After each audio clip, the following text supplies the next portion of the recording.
سب سے بہتر انسان وہ ہے جو قرآن کو سیکھے اور سکھائے.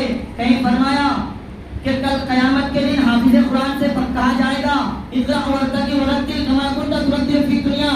قرآن پر جنت کے درجوں پر چڑھتا جا اور فاسٹ نہیں، تیزی سے نہیں، ٹھہر کے پر جہاں قرآن مکمل ہوگا اور تمہارا درجہ ہوگا. حدیث پاک میں آتا ہے کہ جو حافظ قرآن ہے کل قیامت کے دن اس کے والدین کو سورج سے بھی زیادہ روشن تاج پہنایا جائے گا. بعض کسی حدیث میں آتا ہے کہ جو حافظ قرآن ہے وہ اپنے فیملی کے اپنے خاندان والوں میں سے 10 ایسے لوگوں کے بارے میں اللہ تعالیٰ کا سفارش کریں گے جن کے لیے جہنم واجب ہو چکی ہوگی.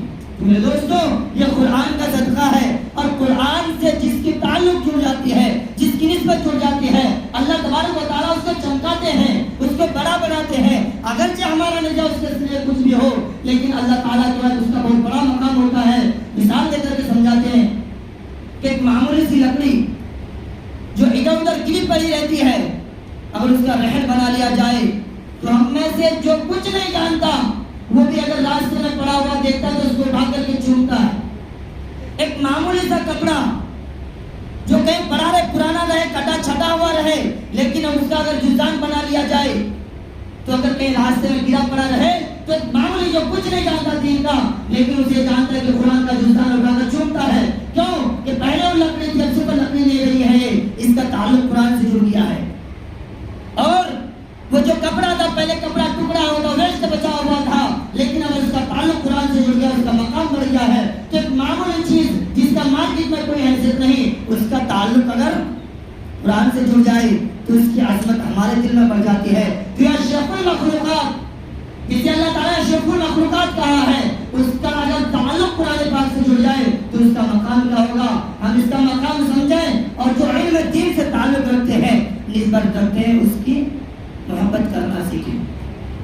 ورنہ اگر ہم میں سے کوئی، کیونکہ نبی نے کہا کہ یہ لوگ اگرچہ معمولی سے کپڑے پہننے والے ہیں، اگرچہ شیشت کرنے والے نہیں ہیں، لیکن نبی نے اپنا وارث انہیں کو کہا ہے کہ میں جو دین لے کر کے آیا ہوں اس دین کو صحیح طور پر سمجھنے والا، اس دین کی صحیح طور پر حفاظت کرنے والا، صحیح طور پر قوم تک کوئی پہنچانے والا ہے تو یہی بوریا نشین ہے، یہی لوگ ہیں جنہیں قوم آج ذلت کی نظر سے دیکھتی ہے. یہی ہے.